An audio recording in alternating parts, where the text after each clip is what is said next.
Hello everyone, welcome back to my YouTube channel AK Study. Please like, comment and subscribe to my channel and press the bell icon. वह कौन सी कर प्रणाली है जिसमें कर उत्पादन के हर चरण पर लगाया जाता है? आपका ऑप्शन है वैट, आयकर, सीमा शुल्क या फिर इनमें से कोई नहीं। इसका सही जवाब है वैट।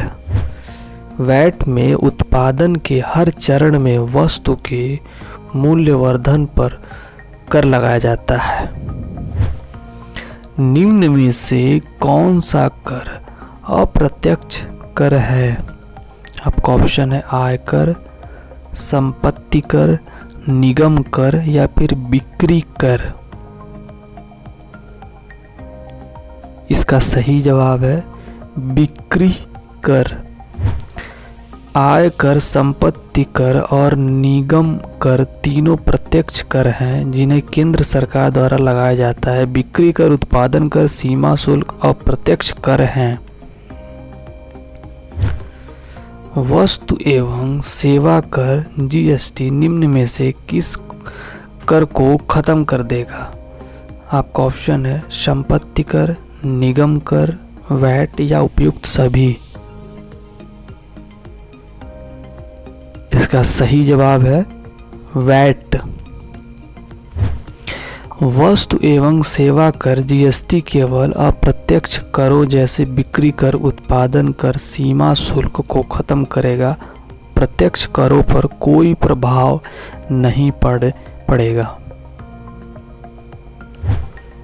यदि टाटा कंपनी किसी उत्पादन को विदेश से आयात करती है तो उसे कौन सा कर देना पड़ेगा? आपका ऑप्शन है वैट, सीमा शुल्क, आयकर या फिर निगम कर। इसका सही जवाब है सीमा शुल्क देना पड़ेगा। आयात और निर्यात पर सीमा शुल्क लगाया जाता है। कौन सा कर केंद्र सरकार लगाती है लेकिन उसे वसूलने का काम राज्य सरकार करती है? आपका ऑप्शन है वैट, आयकर, निगम कर या फिर स्टाम्प ड्यूटी। इसका सही जवाब है स्टाम्प ड्यूटी। स्टाम्प ड्यूटी लगाने का अधिकार सिर्फ केंद्र सरकार को है लेकिन इसे वसूलने और अपने पास रखने का काम राज्य सरकार का है। कर आश्रय किसे कहा जाता है? आपका ऑप्शन है एक ऐसा देश जो विदेशी नागरिकों को यह सुविधा दे कि उसके देश में रहकर भी कोई कर नहीं देना होगा, या फिर कर में सरकार द्वारा दी गई सब्सिडी। सी है कर वंचन करना, देश उत्पादकों और विदेशी उत्पादकों से समान मात्रा में कर वसूलना। इसका सही जवाब है एक ऐसा देश जो विदेशी नागरिकों को यह सुविधा दे कि उसके देश में रहकर कोई कर नहीं देना होगा। एक ऐसा देश जो विदेशी नागरिकों को यह सुविधा दे कि उसके देश में रहकर जो व्यापार करेगा उस पर कोई भी कर नहीं देना होगा। मॉरिशस और साइप्रस यह सुविधा प्रदान करते हैं।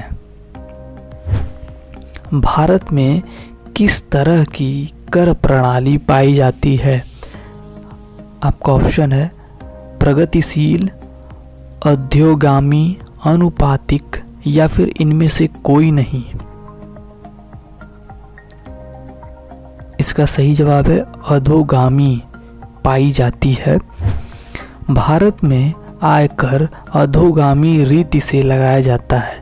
इसमें एक आय स्तर के बाद कर की दर स्थित हो जाती है। भारत में आयकर 5%, 10%, 20% और 30% की दर से लगाया जाता है। निम्न में से कौन सा कथन गलत है? आपका ऑप्शन है भारत में निगम कर से सरकार को सबसे ज़्यादा आय प्राप्त होती है? बजट 2017-18 के अनुसार सरकार अपनी कुल आय का 19% ब्याज आदायगी के रूप में खर्च करती है। भारत में सबसे बड़ी अर्थव्यवस्था वाला राज्य महाराष्ट्र है। बजट 2017-18 के अनुसार 5 लाख से 10 लाख कमाने वालों को 10% की दर से आय कम जमा करना पड़ सकता है। इसका सही जवाब है बजट 2017-18 के अनुसार 5 लाख से 10 लाख कमाने वाले को 10% की दर से आयकर जमा करना पड़ सकता है। बजट 2017-18 के अनुसार 5 लाख से 10 लाख कमाने वालों को 20% की दर से आयकर जमा करना पड़ रहा है।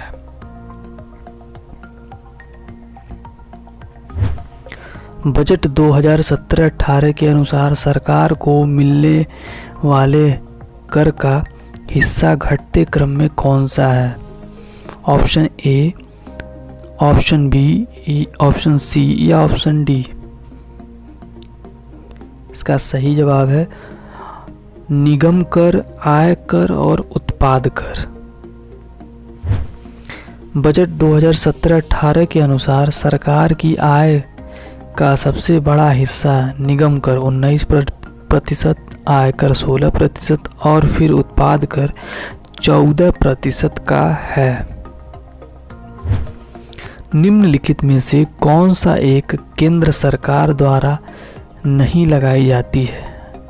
आपको ऑप्शन है कृषि कर, निगम कर, सीमा कर या फिर बिक्री कर। इसका सही जवाब है कृषि कर नहीं लगाया जाता है। कृषि राज्य सरकार का विषय है, इसलिए वही इस पर कर लगा सकती है, बाकी किसी का हक नहीं होता है।